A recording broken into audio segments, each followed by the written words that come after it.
जका अशरफ इतने डरपोक हैं, बीसीसीआई ने उनको मना कर दिया तो उन्होंने भारतीय मीडिया से बात नहीं करी, अब वो मेल लिखवा रहे हैं। लगता है जका अशरफ सिर्फ अपनी छवि बचाने के लिए ये घटिया खेल खेल रहे हैं। ये टिप्पणियां क्या पहली बार हुई हैं? क्या सचिन को बू नहीं किया गया? क्या कोहली को बू नहीं किया गया? क्या रोहित शर्मा को बू नहीं किया गया? क्या आपको लगता है कागज के प्लेन से मुकाबला रुका जा सकता है? ग्राउंड के ऊपर से कोई प्लेन ना निकाले, नहीं वो और डर जाएंगे। बैंगलोर में एक रेस्टोरेंट में गैस सिलेंडर फट गया और उसको पाकिस्तान टीम का सिक्योरिटी थ्रेट बता दिया। नहीं लगता कि उनको इतनी तवज्जो भी देनी चाहिए। वो ऐसे ही बहाने बनाते रहेंगे, वो 10-0 होगा, 15-0 होगा। जब से हमारी टीम में मजबूत हुई है तब से हमारे तुम्हारे बीच में दुपच्ची क्रिकेट नहीं है, नहीं तो अब तक तो हम आपसे डबल जीत चुके होते।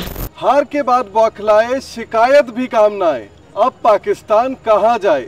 जी हां, पाकिस्तान की पुरानी आदत एक बार फिर से सामने आ गई है। हार तो मिली ही हिंदुस्तान से 1.5 लाख लोगों के सामने, उसके बाद अपने खेल पर ध्यान नहीं दे रहे और शिकायत की तरफ जो है वो चले गए हैं।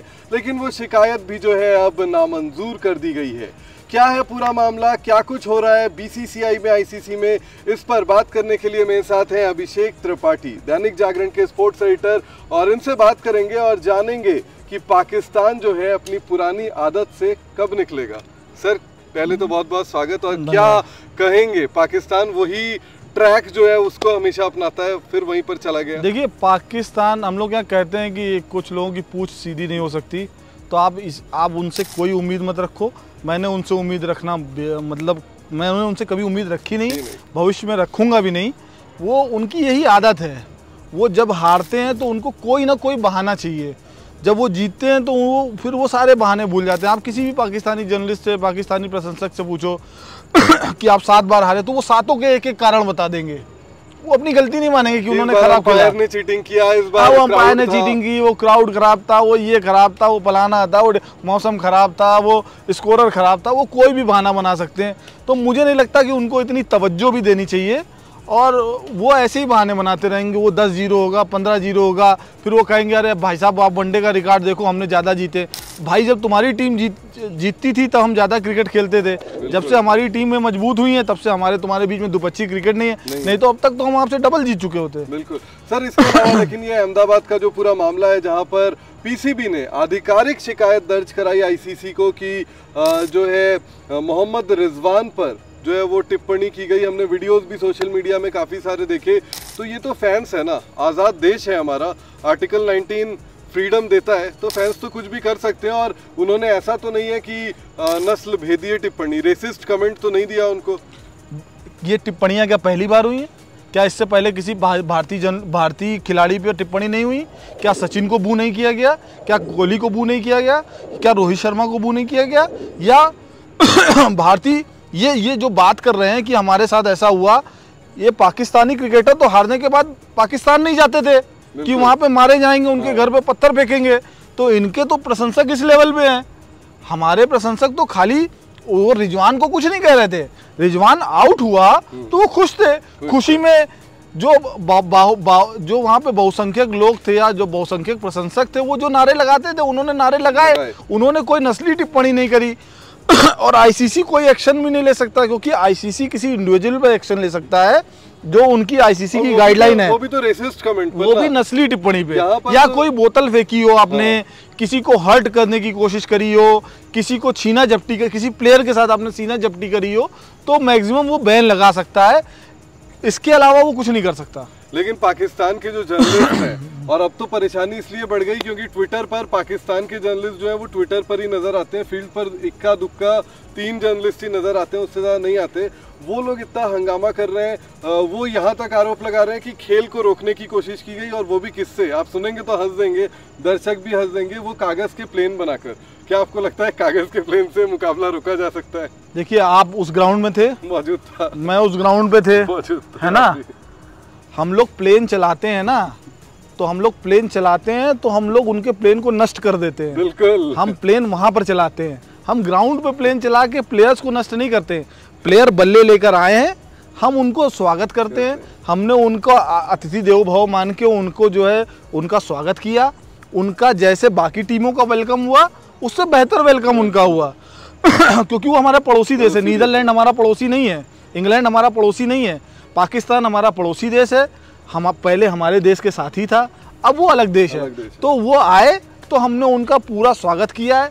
अब अगर कागज़ के प्लेन से उनके प्लेयर डरने लगे हैं तो भाई साहब, उनके देश में जो कुछ होता है फिर तो हम इतनी कोशिश करेंगे कि बीसीसीआई वालों से कहेंगे अब जहाँ पे मैच हो रहे हैं वहाँ पे कागज़ के टुकड़े प्ले हमारे प्रशंसक ना ले जाएं और कम से कम ग्राउंड के ऊपर से कोई प्लेन ना निकालें, नहीं वो और डर जाएंगे सर। लेकिन इसके अलावा भी अगर बात करें, ये सब तो जो है ना ध्यान भटकाने का टैक्टिक्स है। पाकिस्तान की टीम का परफॉर्मेंस खराब हुआ इंडिया के खिलाफ, उसके बाद से पाकिस्तान जो है ये सब कर रहा है। ज़का अशरफ अहमदाबाद में थे, बीसीसीआई ने एक डिनर होस्ट किया, वहां पर भी गए, मुस्कुराते हुए ग्राउंड में भी नजर आए, ब्रॉडकास्टर के कैमरे में दिखे। लेकिन इसके बाद ज़का अशरफ इतने डरपोक हैं कि ज़का अशरफ एक प्रेस कॉन्फ्रेंस करना चाहते थे या किसी भारतीय मीडिया से बात करना चाहते थे, बीसीसीआई ने उनको मना कर दिया तो उन्होंने भारतीय मीडिया से बात नहीं करी।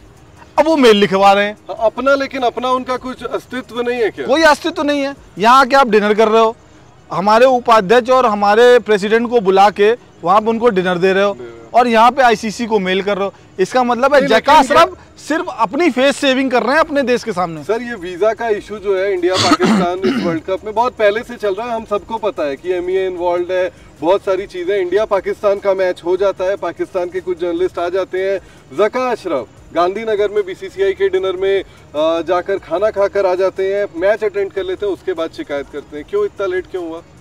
मैं यही बात कह रहा हूँ, अभी मैं पहले भी किसी लाइव में यही कह रहा था कि अरुणाचल प्रदेश के 2 एथलीट्स को वीज़ा नहीं मिला एशियन गेम्स में, स्टेपल्ड वीज़ा ऑफर किया, हम लोग नहीं गए। हमारे खेल मंत्री ने वहाँ पे जाना भी उचित नहीं समझा, जबकि हर खेल मंत्री जो है वो जाता है, उसने जाना भी उचित नहीं समझा।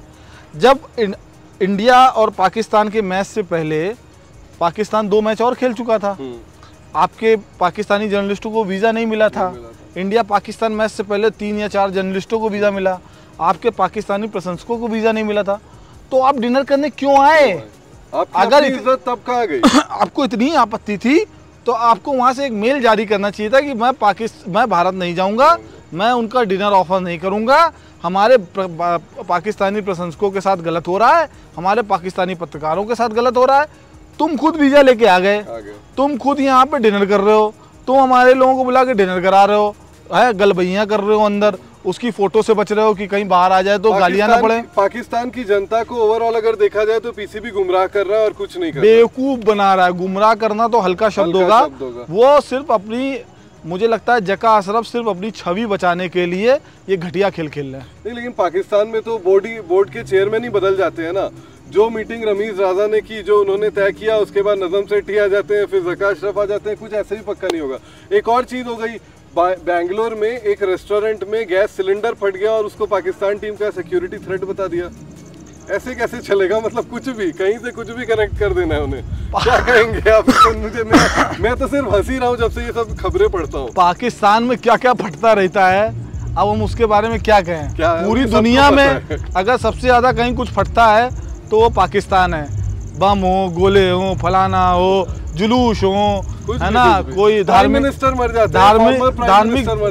जुलूस हो, तमाम चीज़ें वहाँ होती रहती हैं। अगर वो सिलेंडर ब्लास्ट से डर रहे हैं तो मुझे लगता है कि उनको घर चले जाना चाहिए। और हर मुद्दे को जो है ना वो पाकिस्तान टीम की सिक्योरिटी के साथ नहीं लाना चाहिए, क्योंकि हमारे यहाँ बहुत सीरियसली ली जाती है सिक्योरिटी और बहुत बड़ी संख्या में जो है ना वो फोर्सेस डिप्लॉय किए गए। मैं सर अहमदाबाद में पाकिस्तान की टीम होटल गया सिक्योरिटी का जायजा लेने, मेरा आधार कार्ड नंबर लिया गया, उसकी फ़ोटो खींची गई, मेरा बॉडी चेकअप किया गया, मेरे सामान का, और मैं जिस गाड़ी में गया था उस गाड़ी को चेक करने के अलावा उस ड्राइवर का डीएल, इंश्योरेंस, सब कुछ चेक किया गया।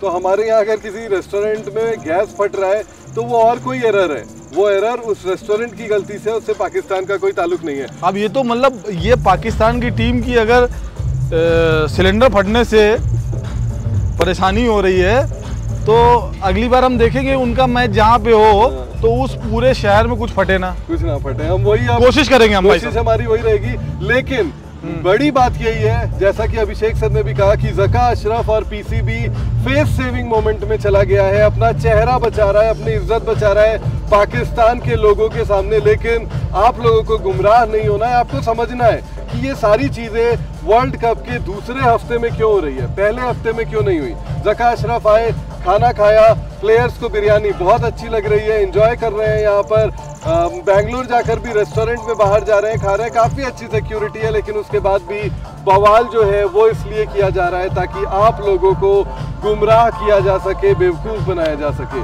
थैंक यू सर हमसे बात करने के लिए, और इस वीडियो को यहीं पर अंत करते हैं, लेकिन आप सब देखते रहिए स्पोर्ट्स। और पाकिस्तान अगर और हारेगी तो और बहाने बनाएगी, आप लोग परेशान मत होना। बिल्कुल।